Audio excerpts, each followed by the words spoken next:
Check, check, check one, check two. And we are rolling with another episode of Industry Interviews. I am your host and good buddy, Dan Brown Jr., creative director and composer of the now Emmy-nominated CrimeSonics. And today I am joined by artistic genius from Darin Leach Graphics.com, the one, the only Mr. Darin Leach. How you doing, buddy? I'm fantastic, man. Thanks for having me on. Yeah, dude. So fill me in real quick. You're selling a house in the middle of a move or something? Yeah, but isn't that life, though? Yeah. As the adult responsibilities pile on and the kids keep popping out, you tend to get caught up in these things pretty often. Oh man, Yeah. how many little ones are you up to? 2, and hopefully keeping it at 2. 2, and you're done. Yeah, we were the typical one and done kind of thing. Yeah. Yeah. I could go back in time, but we're very happy with where we are. Yeah, it's funny. Our son was, I'll say, he was quite the surprise, and man, that is a life-changing thing, dude. Like, it's the best thing that's ever happened to me ever. Likewise, very much so. Yeah, it's pretty cool, huh? And so, real quick, too, let's talk about family for a second. Married, 2 little ones, and I do a little cyber stalking. We're the crime library, and so you do a little bit of training too, huh, man? I'm seeing you jumping in buckets of ice and flipping tires, and what the heck's going on, dude? Yeah, man. Where to start really on that topic? Do you do like MMA stuff, or do you just, it's all about the fitness, or what's going on?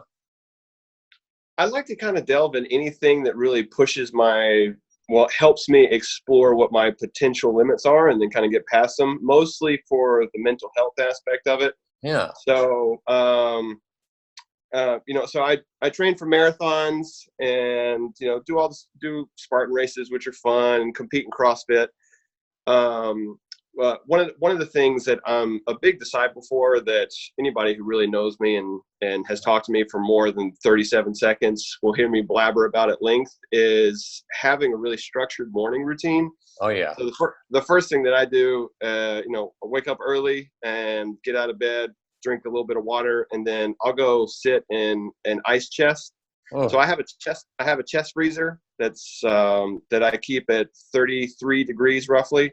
Yeah. So it's always got ice in it, and sometimes I have to break through the ice, and it sits outside. So depending on what the elements are like outside, it could be 20 degrees outside. Still got to do it. But yeah, I'll wake up, I'll go sit in that for about 3 minutes, and there's no better way to really start your day. And most people, the first reaction to that is, first, you're crazy. Second is curiosity, like, why would you even bother? And it's purely for the mental aspect of it for me. The benefits that I have really derived from cold water training has it's affected everything. I work harder. I'm more productive. I am less stressed. I can handle stress better. I'm a better father, better husband. And all the reasons for that is because there's nothing that simulates a high stress environment quicker than dunking yourself full body into freezing cold water. And if you can focus on staying relaxed and calm and slow down your breath and, count your breaths while you're in this high stress environment, then you literally train your brain. You give yourself a Batman style toolkit to whenever it translates into any part of your day. So whenever the most stressful part of your day comes up, you already know how to react in a calm manner, because I'm constantly reminding myself every single day that I need to stay calm when the stress happens. And, as you know, with kids and with the moves and running your own business and the unknown, life is going to happen whether you want it to or not. And I found that adding some discomfort, actually, adding some daily consistent discomfort, actually, it keeps me so much less stressed and well-centered. And it has reset what I would describe as what my stress levels are. So now, so the hardest part of my day is done first thing. As soon as I wake up and get out of bed, make my bed and go dunk in some ice water. And that's the hardest part of my day done. Nothing that I'm going to do for the rest of my day is going to be harder than that. So then I'll typically after that, I'll probably run for about an hour. And then I've just got about an hour and a half long morning routine that I stay very, very disciplined on. And yeah, not to go into extreme details on that, I'd be happy to, but it's something that I prophesize about at length. Rarely am I speechless on, well, ever, or especially on these podcasts. But yeah, we're starting. We're really getting a good jump on it. I'm just sitting here thinking, like, my gosh, I don't know if I could just jump right in that quick. I mean, did you, like, how do you start the process, like the very first time you're going to do this? I mean, are you like, well, let me start with like 70-degree water and then 60-degree water? No, yeah, absolutely. You're totally right. And I started doing cold water training probably about 3 years ago. There's a big talking head right now he's got more or less a celebrity in this field. His name's Wim Hof. He's kind of known as the Iceman. Wow. But he really got a movement started, especially more in the Western world. Is he's just known for breaking world records and Wow. For things along this line. And it just got me curious about it. One, there's a lot of physical benefits behind it, but two, really the mental aspect was what drew me towards it. And so I started a couple years ago with just cold showers. So a couple years ago, I would start my day. I would typically, this is the way my day usually started. Was I'd wake up, I'd have a hot shower. I would, be even more tired after my hot shower because you know how relaxing that is. Yeah. And then get out, and I'd have to actually wake up with a cup of coffee. I'd sit on the couch for half an hour and just try to get composure, and then slap myself in the face to wake up. And I started my day I actually put together my own personal program for anybody who wants to go from starting with cold showers all the way to, a lengthy ice bath. So if any of your listeners are curious, we can add those. I can give those to you if you want to put them in show notes or whatever. But this is definitely a tangent. So I know it's not applicable to what most people are going to be listening to this for. But yeah, so I started with, like a 30-second cold shower, turn as cold as it can go, jump in 30 seconds, hyperventilate, panic, want to get out as fast as possible, get out. But then the moment that you get out, if you really take notice of what your mental state is like, what your energy levels are like, and how you feel immediately after getting out of a cold shower, you're just on cloud nine. It's pure elation. And the reason for that is because you get a huge neurochemical dump. Your endorphins, your dopamine get massively spiked because that's what happens when your body is put under high stress. Same thing when you work out. Like when you exercise very hard, everybody knows that you feel good afterwards, and you can get the exact same effects magnified to a very high degree with cold water. So I started doing that, and I was like, man, 30 seconds in cold water is like, it makes me feel great for an hour. Like I feel fantastic. My creativity is through the roof. My productivity I just want to get after it. So I started extending it from 30 seconds to 60 seconds to a couple minutes every day. And then I started adding in weekly ice baths, where this is whenever my first kid was born. I would go to the gas station, buy 10 bags of 10 pounds of ice, so about 100 pounds of ice. And I'd carry all the bags up the stairs of our apartment and pour it in the bathtub. And I'd do that twice a week and sit in there basically for as long as I could manage it. I got up to, 25, 30 minutes at one point, and I was doing that twice a week. And then I said, well, why can't I just do a more efficient version of this every single day instead of cold showers? Because like my showers, the water temperature really varies depending on if it's summertime or winter time. And I was like, I just want something to be consistent to where I know it's going to be the same temperature and it's just going to be tough every time. So I splurged, and this is like level 10. This is like the absolute end level for anybody who's interested in this. Everybody that I talk to about this, the first thing that I say, and it's literally one of the only things that comes out of my mouth in most conversations, is just try it. Just 30 to 60 second cold shower. Just try it one time. Take notice of how you feel immediately afterwards, and I guarantee you're going to go back for more. And just do it for 7 days. Just try a consistent 7 days, and the way that you feel afterwards it's the most immediate benefit. So I just started ramping that up, and I was like, well, if it feels good like this, then maybe if I do it for a little bit longer with a little bit more intensity.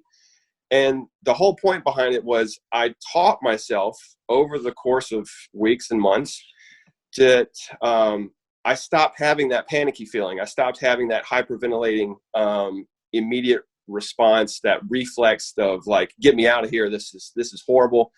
Because the whole point is to focus on your breathing.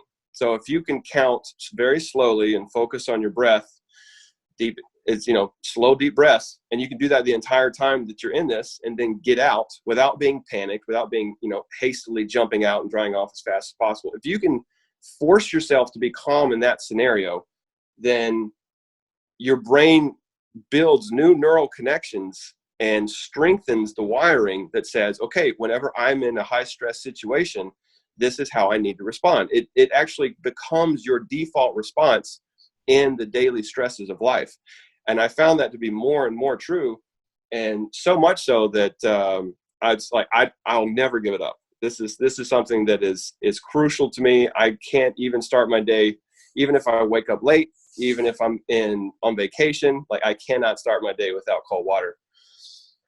Well, listen, I don't think we're actually on a tangent at all. What you're talking about is a tool that you have found that works for you and possibly could work for anyone to help them with their stress levels.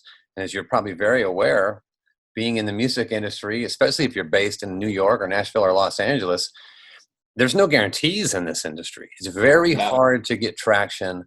And speaking, as someone who came here who knew no one, who grew up very poor, I totally understand, needing to find something that can help you manage your stress levels. And as you're proselytizing this to me, I'm thinking like, okay, well, I can try like a 60-degree shower, maybe. I don't know. Man. Yeah. I don't know about the ice dump that quick, man. So exactly. That's kind of, because that's very off-putting to people in the beginning. Is that's on such the fringe of the extreme version of what I would tell anybody to attempt.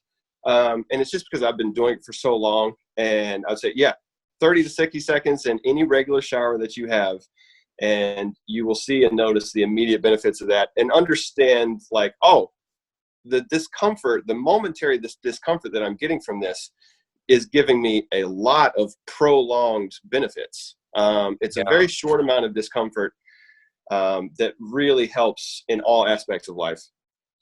Talking about extreme, I am on your website right now, DarinLeachGraphics.com, and I'll be the first one to say it, and I'll publicly say it. There are many people out there doing library music, cover art, but no one is doing it like you are doing it. You are like the undisputed heavyweight champion of the artistic world, man. I mean it. I'm not buttering you up. Thank you so much. Yeah, I mean, everything that I see here it's otherworldly, dude. And I want to ask you all about the tools that you're using and everything, how this is all done. But let's kind of go back for a second, start at the beginning. Yeah. How did you go to art school? How did you get into just designing this stuff? Well, I'd probably cover about 10 more of your questions that might be headed this way. I can kind of knock all that out in one fell swoop. So don't get too ahead of me, but let's start at the beginning. So let's go. Very fair.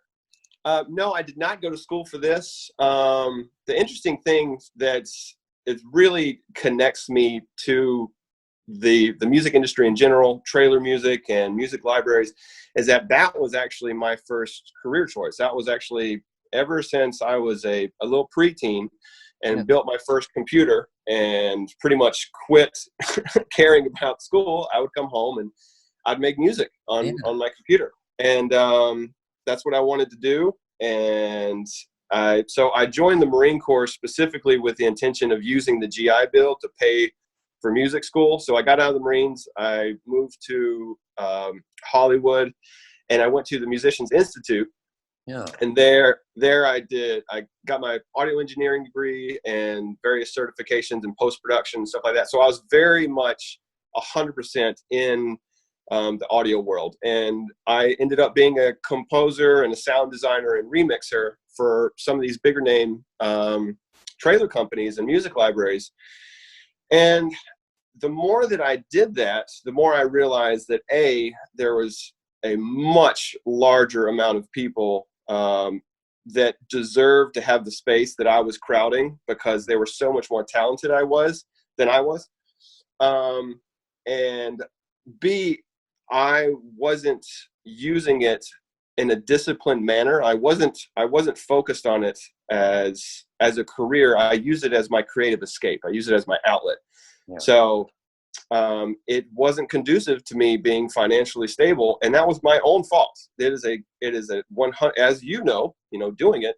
This is totally something you can make a living off of, and it just requires a mindset of this. You have to make what the client wants, not what you want. And so, as I continued down that path and got a little bit more disenchanted with doing what other people wanted, I said to myself, well, I would like to choose a career path. I was working a 9-to-5 job with an audio technology company in LA, and got to work on some big movies like Inception and Sherlock Holmes 2. And because we were developing specific audio tech that people like Hans Zimmer and stuff were clamoring after, that they used to make really cool effects and do various things with their soundtracks. So, but after a couple of years, I worked for them for probably about 5, 6, maybe even 7 years. And I'm extremely grateful for the opportunity to do that. And, but it started to become a little monotonous for me. The challenge wasn't there anymore. I wasn't really creatively challenged. And I kind of told myself, my wife got pregnant, and I said, well, there's only going to be more excuses and more reasons and more responsibilities for me not to do the thing that I feel most passionate about, or for me not to choose something that's wholly fulfilling. But I knew that also comes with a high amount of risk that, most people, including myself at that time, just, it's too scary. They're not willing to take that risk. And so I spent a long time, probably about a year. Another part of my morning routine is journaling. So every morning I try to journal. And for that year, I just asked myself the biggest questions, like, what is it that I really want to do? And I started asking people that I really valued their inputs as to, and were leaders in their own businesses and entrepreneurs, and were obviously doing things that fulfilled them. And I just, started asking them questions like, how did you figure it out? And one of the questions that's a young guy told me, he said, well, if you have a Saturday afternoon all by yourself, pretend you have no responsibilities, no time limits, and you have an infinite amount of money, like, what would you do? What would you do with your time? And it was kind of a quick answer for me, because I was like, one of the ways that I like to kind of pass the time is I watch speed art videos of people making artwork in Photoshop or 3D modeling programs on YouTube. It was kind of a little niche thing that I had come across. And I was like, if I needed to escape or just get away from, whatever I was thinking about at the moment, I just watch speed art videos on YouTube. And he said, well, learn how to do it and then make money off of it. And that's, there's obviously a lot more steps involved in that, but there was a lot of truth behind it too. So I said, well, I'm obviously passionate about it because that's how I choose to spend my free time. And there was, it really hit home to me on a fundamental level that if you try to put yourself in the scenario where you have no responsibilities, and that filter in your brain that says, oh, I can't do this because I don't have enough money, or because I got kids, or because blank, blank, blank. If you can turn that filter off and then imagine what your dream life looks like after that, I guarantee you that all of the obstacles that you feel like are hindering you from doing that aren't real, or at least they aren't as extreme in stopping you from having that life as you might think. And so I just started ticking off the boxes of like, okay, how can I learn how to do this? So for the next 9 months while my wife was pregnant, I'd come home from work and I'd spend about 5 hours on YouTube doing tutorials. learning how to use Photoshop, learning how to use my main 3D modeling program called Cinema 4D. And I just kept it simple, man. Basically what I did was I would find, because I loved album artwork for all the albums that these trailer companies and music libraries were putting out. I loved a lot of the artwork that they were putting out. And there was a very select few artists that were just really knocking it out of the park and super inspiring. And I was like, man, that is just freaking cool. I would just love to learn how to do that. And so what I would do is I would see a piece of artwork that I liked, and then I would just take note of one specific thing about that artwork, such as like, okay, how do I make a 3D figure? Or how do I composite images together to get a realistic scene? And I would just Google it and come up with a YouTube tutorial and do that. And so over that's, the next couple months long period, I just continued to do that and just knock through tutorials and try to do it in a much more disciplined manner. So I would write down every tutorial that I did. I'd write down the most specific, like the most important tips and notes that I got from it. And I would also make sure that every single tutorial that I did, I would be using that newly learned skill on a project for somebody that I could either give to them as a gift, whether it's a company that I potentially would think would be awesome to work for in this space, or it's usually something along that lines. So like the very first thing I started doing was I put a list together, like what are the dream companies that I would like to work for? And the cool thing is that since I was already involved with the trailer industry and already kind of linked up with bigger names, I was able to ask them, what do you guys need? And a lot of times it came back, it's like, we need artwork. Like we need somebody that can give us a turnaround on very quick, very high end and price effective artwork. And I was like, I think I can fill that problem. So I saw that there was a consistent problem in this industry that, the few artists that were doing it, they were doing an awesome job, but they couldn't fill the demand. There were so many companies and so many people that needed this stellar amount of artwork that could be done quickly and effectively, and, at a good price. And so I was like, I see a problem here and I see that there's a lot of potential to fill it. And I also have found a pretty expedited way to learn how to do it. So I think I can do it. So first I started making covers for the companies that I had made music for initially for free. And I would just give them to them. I say, hey guys, I put this together, or are you putting an album out? I'm kind of just getting into this space. If you are putting an album out, let me make a mock-up cover just for giggles. And if you like it, you can use it. And if you don't, you can trash it. And so all the tutorials that as I was learning it, I was kind of already building my portfolio and my resume. And yeah, it kind of kicked off from there. So after about a year of doing that, I started getting paid for it. So I was able to stop my full-time job. I started working part-time and then doing freelance on the side. And then just over the course of a little bit after that, I was able to transition fully into 100% freelance. And I think one of the biggest ways that I was able to transition so quickly from not even knowing how to open Photoshop into, a year and a half later, it's my full-time job, making artwork for people, was the process of gift giving. So I was saying that I made a list of like all the dream companies. I was, the most important criteria that I wanted to use whenever discovering what I wanted my new career path to be was I had to be creative all day long. That was the number one most important criteria. Number two was I had to work for myself. I wanted the opportunity to say no to any project, say yes to any project, and also be accountable. Because I knew whenever I was holding myself accountable and nobody was, no boss or anything like that, were standing over me, forcing me to do things, then I'm actually a lot more productive. So I started I would find companies that I said, man, it'd be so cool to work for these guys. And as I was learning my 3D modeling programs, I would do things like I'd make them a 3D version of their logo and I would send it to them.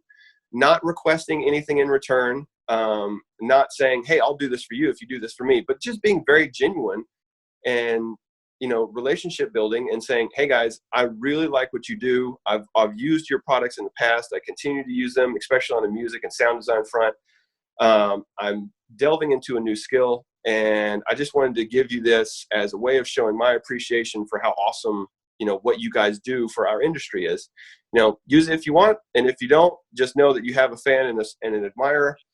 And man, 90% of the time, they would just come back with like, first of all, thank you. Like, we really appreciate the genuine support. And second, I would get a lot of feedbacks like, hey, this is pretty cool. Can you do more? And that was the biggest ticket into me getting into this industry so fast, that it was something that I had ignored the entire time that I was making music, because I was at a process, you know, making music to where I didn't know anything about networking. I didn't know anything about business and relationship building. And my entire methodology for getting a hold of people was, I mean, I was a hard worker, but I was beating my head against the wall, because I put an email template together, and I'd send out 50 emails a day for weeks and months to music libraries, labels, audio companies, trailer companies. And I would get 0.01% of them would respond back. And usually it would be like, hey, cool, man, we'll look at this whenever we can. And the email template went something like, hi there, my name is so-and-so. I love your company. I love what you do. I'm a composer, sound designer, whatever. This is my portfolio. You know, click on this link to listen to some stuff, and looking forward to hearing from you. And to me, that sounded cool. It didn't sound too sharky. Didn't sound too much like I was just, you know, looking to get something from them. But the matter of fact was that, you know, once I started learning from people who developed their own companies, who are CEOs, and they were telling me things like, dude, I get 500 of these emails a day, just like this, in this exact same format. And all I have to do is read the very first line and realize that this is just somebody who wants something from me. This isn't somebody who's showing genuine appreciation. And it's kind of like seeing through the veil. And so that's where, you know, people much smarter than me started giving me advice of like, dude, you need to change up the way that you're trying to communicate with these people. If you want to cold email somebody, this is the exact opposite way you want to do it. Because I had one guy, I said, why isn't anybody answering me back? And he goes, let me see your emails. I sent it to him, and he said, well, if you break it down, all you talk about is me,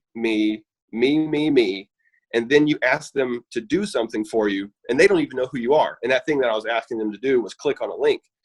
He said, you know, rule number 1, never ask anybody to do something for you in a cold email when they don't even know who you are. Second, don't talk about yourself. Nobody cares. And because, again, they don't know who you are.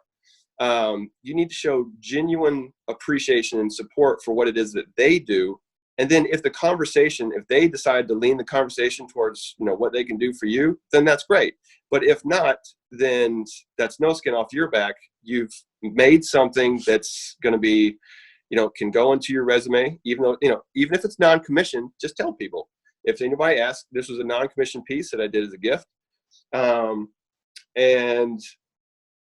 But yeah, the whole gift giving process, it got me, I mean, the rate of responses that I was getting was like 90%.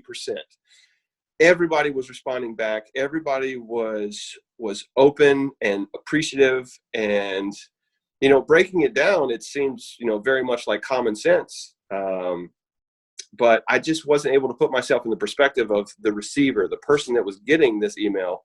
I wasn't able to see, like, you know, they have 5 seconds to look at this email, decide whether it's worth their time or not, and either trash it or respond. And then they have to go on to the next 1,000 emails of their day. So I changed up my approach to contacting people, and that's what really catapulted me so quickly into getting into the art industry. Well, let me jump in and say I can echo that sentiment of, you know, it's kind of like that old saying, no one cares how much you know until they know how much you care. And Yeah. and I as well receive. Uh, I think we're up to like 1,300 emails in our inbox right now. There are wonderful composers all around the world that would like to jump on the team, and we would love to have them on the team. But it is really important how those emails are worded, because there is like this running theme now through all these podcasts, which is, if you're not a good hang, if you're not a good dude, if you're not a good, if the vibe isn't there, like that's really, really important, because people want to work with who they like. People want to work with, people want to work with the people they want to work with, right? Yeah. And so everything you're saying is, I think it's really wonderful for the listeners to hear across any discipline, no matter what they're working in, to think about their approach, because you only have one shot to make your first impression, right? Yeah. And it's so hard it's really hard, sometimes maybe even impossible, to change that perception of you if you kind of blow it on the offset or the onset, So I have a question for you. Now that you have, you've played artistic Santa and you've hooked up all these people, and and you've, I'm sure you've bestowed upon them glorious artwork. You're a totally established dude now. I mean, again, like, I'm not buttering you up for anything. I'm as you are chatting, I'm just scrolling through the covers and the covers and the covers, and it's like, my gosh, I'm curious now how that process goes. So let's pretend I own a library. I find out about you, and I want you to do all of our artwork. And I call you up or I email you. We're on the phone. What is the process now? What do you need from the library? Can you walk us through a scenario from like start to finish? Oh no, man, that's totally top secret. We're gonna have to end it here. Done. Yeah, of course. Yeah, I'd be more than happy to. Let's hear it. So I think right off the bat that, having a very strong sense of humility and realizing that I can look at any one of the pictures that I do, and since I know the process behind it, I can also see where I got the idea from, which is usually, like, I always start with references. Yeah. The references it's the biggest key. It's the most important factor in whether you're creating music. It's whether you're creating, a piece of artwork, poetry, painting. It doesn't matter. Like, start with a reference. And that is really the Kickstarter, because all creativity is just taking an idea that already exists and adding a personal touch to it. Yeah. So typically what I'll do is, depending on whether or not you have an idea of what you want your artwork to look like, sometimes I get, reaching out from a new client, I'll have somebody say, hey, we've already got an idea for the theme, for the general direction. We'd love for you to do it like this, but add your own flair. And some people say, hey man, can we brainstorm together and figure something out? And for that instance, the second one, I've collected a folder that I started at the very beginning. It's called my inspiration folder. Yeah. And every single time, whether I'm scrolling on my phone or on my computer, whether I'm at work or anything, every single time I see a piece of artwork or topography that I think is compelling and interesting, I will save that image. I'll take a picture of it and I'll put it in my inspiration folder. And I've got hundreds and hundreds of different images that are filtered into subcategories. Some are horror or action or sci-fi or fantasy, that I can immediately pull up those folders and say, hey, take a look at these. This is in the genre. This is in the category that's this album falls under. Let me know if any of the elements, any of the colors, any of the directions kind of jump out at you. And then that's a great starting point for us to make our own unique approach to that. And 9 times out of 10, that is the most efficient way to kind of nail down what everybody wants. So it all starts with references. And then, because I get the question a lot, which is like, dude, how do you come up with these ideas? And the answer that I come back with is like, I don't. The ideas are already made for me. And all I have to do is be diligent in collecting ideas that I see. So that's the biggest importance behind, constantly having an eye open for something that is interesting. So, you know, for your composer listeners, it's like when they hear a piece of music, it's just like, wow, that's cool.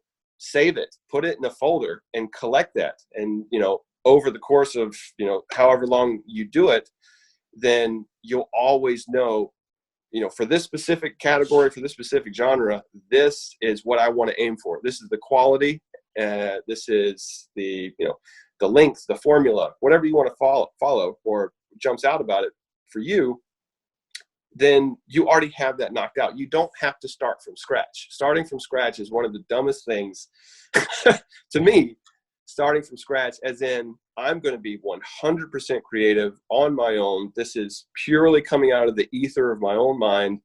And if, like, I'm not using any loops, I'm not using any pre-made materials, I'm not using any templates. Like, that's just, I mean, that's great if you're doing it for your own personal kind of creative exploits. But if you want to have a career and if you want to do this as a job, that part is already taken care of for you. So get the bulk of the work done, get the hardest part of the work done, which is getting the idea down first.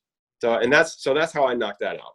How do you handle if a library or any client comes to you and says, we don't know what we want to do, just, you know, do something? Yeah. The first thing I'll jump back in is, are you cool with us brainstorming together? Or do you want me to send you a bunch of, you know, reference images? Do you want me to kind of just mock up a few things? And sometimes it's a mix of all three. Sometimes it's just one in particular. But usually, the vast majority of the time is I'll say, okay, tell me the tone of the album. Like, what's the music sound like? What category does it fall under? And it's guaranteed that I have a folder in my references folder that falls under that category. So I'll just send them as many pictures as I can and just say, hey, in your own time, filter through these. Or even better, this is what I prefer, especially having that music side of me. I prefer to be able to actually hear the music. You know, hey, can you send me an example of a track? It doesn't matter if it's, you know, final mix and master, just send me an example. And while I'm listening to it, you know, I'll pop on my my headphones, and while I'm listening to it, I'll scroll through my own inspiration folder, and you kind of have this connective tissue that really just builds itself whenever you see an image and you're hearing music at the same time. And I go, oh, that connects for me, like that clicks for me. I'll save that image, and then I'll send them, you know, a dozen pictures. I was like, the emotions that I was getting while listening to this music, as I was filtering through these various images, this is what jumped out to me. And that seems to work. And what happens when, okay, you invest time, energy, life into a project, and you send it back, and the client's like, I don't like it. I don't like it at all. Do something else. Like, how do you go through the revision process? Absolutely, man. That is an extremely important part. And I have a lot of contingencies set up to really avoid going through an entire project and then either just getting tossed to the wayside, being like, this isn't what we wanted at all. And really the references process, if you start by making a mock-up, then you're opening yourself up for spending a lot of time putting something together. I mean, even mock-ups, they take a lot of time. Yeah. Spending a lot of time putting something together that's potentially going to be completely in left field and not what they want. Another reason why references are just like, they're the holy grail for making this process so efficient is because if you know what they like, I'll even ask them sometimes, hey, have you seen anything that has jumped out to you that you like the style of, that you like the colors, etc., that you can send me? Even if it's not applicable to this specific genre or the feel of this album, like, send me something, because I like to dabble in a lot of different styles of artwork. And that knocks out a big percentage of them coming back to you and saying, this is nothing like what we wanted. Like, we seem to be on a completely different page. That rarely happens to me now because I start with references. But there are those times that we'll go through the reference process. They'll find something that they like. that they like, or they'll still be like, I don't know, it just doesn't really hit the head for me. And I'll say, okay, I'll start by putting a mock-up together. If I'm working with an individual as opposed to a bigger company, one of my rules sometimes, typically is if I don't know the person is, I'll ask for half payment up front. Can you give me 50% up front, which will cover any particular, because I've been burned in the past a lot, sure, as has anybody that's in these creative spaces. So realizing that, one, you can have a kill fee. So if you go through the entire process of making something, and at the very end of it, even when it's finalized, they're like, man, I was sitting on it for a couple of days and I just can't, this isn't going to work. Then I'll offer a kill fee, which is much lower than whatever the finalized artwork is, because they won't be using it, but I still deserve to be paid for my time. Sure. But that's so rarely happens now. And it's something that I try to avoid like the plague, because it's a point of pride for me to never, ever have to get to that point. Right. Because if you're smart about it, and, you just put contingencies together. So for revisions, once we go through the references, they find a style that they like. I nail down what it is, what direction they want to go for. I'll put a mock-up together. And a lot of times, just having done this for so many years now, I can usually send them something that's pretty much the complete thing. Every now and then, I'll send a very rough draft, a very rough mock-up. Sure. And if I'm a little more questionable as to the approach they want, or if I just feel like the idea is just too nebulous and we haven't really nailed it down together, I'll send them a mock-up. They'll say whether it's the right direction or not. And then I'll either start over from a new mock-up or continue on with that one if they're liking it. And then, then comes like the last 10% of, adding the details usually takes just as much work as the first 90%. Polishing it up, as most people know in the creative spaces, getting the final polish and adding those little subtle nuances and details takes as much time as the first initial chunk. So I try to get clarification on making sure that I'm on the right path before I get to that last 10% of work. And then I'll send them the final version. And, most times I'll have to do a little bit of revisions. So I have a policy, which is you get 2 revisions for the standard price of whatever it's, whether I'm doing an album cover. I have a bunch of pricing tiers set up this is the quality that you can expect for this pricing tier. This is the amount of time you can expect to get it done in. And, I'll offer a couple of revisions with that.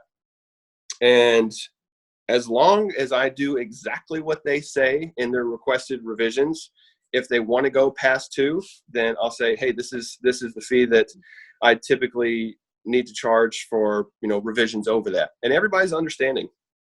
Yeah. And I'm just curious, can you give me the overarching range? Like the absolute lowest per cover, and then maybe somewhere around the absolute highest. Just curious. Yeah, for sure, man. So I've done, it really is source specific, but my covers, the standard ones that you'll see on the front page are about $600. But I offer a production library pricing tier, which is about $300. And then I have people coming to me sometimes like, dude, I don't have that much money in the piggy bank. This is like individual composers that just made their first album on their own, and they're struggling to get by. And I know exactly what that feels like. And I'll say, there's always wiggle room. There's always room for negotiation, but I always make sure, as a professional, that I'm getting my time covered.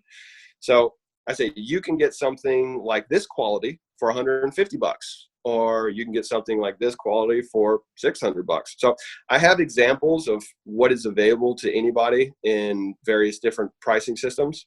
And also, so I'll do everything from logos to 3D logos has actually been a really big, has had a lot of demand for me lately. Animations, like logo animations, website design, all that stuff. But yeah, yeah, I see it on your site. You have movie posters and website design, GUI design, contact instrument interface design. I mean, this is like you're doing it all, man. You're doing it all. yeah, yeah. I'm trying to just make sure I can have my fingers in as many pies as possible. To one, it's most importantly, it keeps me challenged. There's nothing that I like more than staying creatively challenged. I like that more than being financially stable. Yeah. But the great side benefit of that is the more skills that I can learn in this space, the more potential to make money I have. Yeah, it's pretty wild stuff, man. Again, like I'm rarely speechless, and I'm looking at some of this artwork, and it's so like it's so I don't want to say 3D, but like just the layers of depth in some of these scenes that you've created. It looks more like real life scenarios, and it's pretty mind blowing that this is done. Well, actually, let me ask that question. Let's geek out a little bit on the tech. So you briefly mentioned Photoshop. You mentioned some other software you use. Talk to me about the tools that you use to create this stuff. Yeah, absolutely. The two primary programs that I spend most of my time on is a 3D modeling program called Cinema 4D and Photoshop. So it really depends on what the client wants, what the direction is. And what's awesome is that, I mean, just like you have, stock audio clips that you can get royalty free, so much of my work and ideas and references come from stock photos. I have a subscription to multiple stock photo websites, and there is just a multitude. It's a horn of plenty, if you will, of pre-made assets. That's like, I'm not going to take a picture from a stock photo website, slap it on, and do no kind of customization to it and say, all right, $600. Now, of course, it's not going to work that way. But these tiny little pre-made, like maybe I'll have an awesome picture of a mountain skyline, and then another awesome stock photo of a setting sun, another awesome stock photo of a guy pointing at the horizon, something like that. It makes the compositing process infinitely easier because I don't have to make those assets myself. So for the 3D stuff, that's all made in Cinema 4D, which is, whenever I first started learning this, I just did a lot of research to say, first, like, what is the most intuitive and easiest to learn 3D modeling program? And it was by far Cinema 4D. I would definitely suggest anybody interested, probably get into Blender, because Blender is free. Blender is another 3D modeling program, and it can do. How's that spelled, Darin? Blender? Yeah. Blender. Just like a blender. Yeah, exactly. Yeah. That's a really good one for people who are like, dude, I can't drop thousands of dollars on, Cinema 4D or on 3ds Max, which is another big one. But yeah, so I started with that one program, and I just started simple. I was like, how do I make 3D text? Because I love typography, and I love seeing how people can stylize type and make it match a piece of art. Like, that's such a cool process for me. So I have another entire folder that's all typography. Anytime I see a cool movie poster title or a cool logo on a storefront, like, I'll take a picture of it and I'll save it and try and either look up that font or find something similar. And yeah, so for the 3D stuff, it's really is surprising how quick you can get off and rolling with Cinema 4D. And then, so to render an image, which means you take it from the default 3D program, so initially whenever you're making something in a 3D program, you make it in a very low resolution, low detail 3D model. And then you have to render it. So rendering is kind of like the final master for music. So you click your render button, and that's whenever you get to see all the intricacies and the details of the textures that you've added and how the lighting actually bounces off your objects. And you can purchase upgraded rendering programs or plugins that can go in with your main 3D modeling program that really bumps up the level of photorealism. And the one that I got was called Octane. Octane Renderer that was a huge level, and that was only, I think that was like $500 but for the amount of increase in detail and realism that I got from that, it paid for itself my very first project. Oh, wow. So usually it's a mixed bag. Anytime I do a project, it's pretty guaranteed that it's going to be 50% of it is going to be done in Photoshop, where I'm compositing images together, cutting out certain elements of one picture, and then putting them together to make it look like a new, unique image. And then I'll add, 3D elements into there as well. Sometimes it's all done in Photoshop. Sometimes it's all done in my 3D modeling program. Sometimes it's a mix. It just really depends on what idea we've landed on. Wow. Yeah, I'm just as you're talking about these, I'm pulling up some of these sites, and for everyone listening, I'll make sure to link all this in the description below. But it's just wild to me what you can do if you got all the time that you've invested to learn it. I mean, obviously, yeah. I don't think anyone's going to be able to just download some software and pull off a cover like you're doing. I think you're making it sound easier than it is, my brother.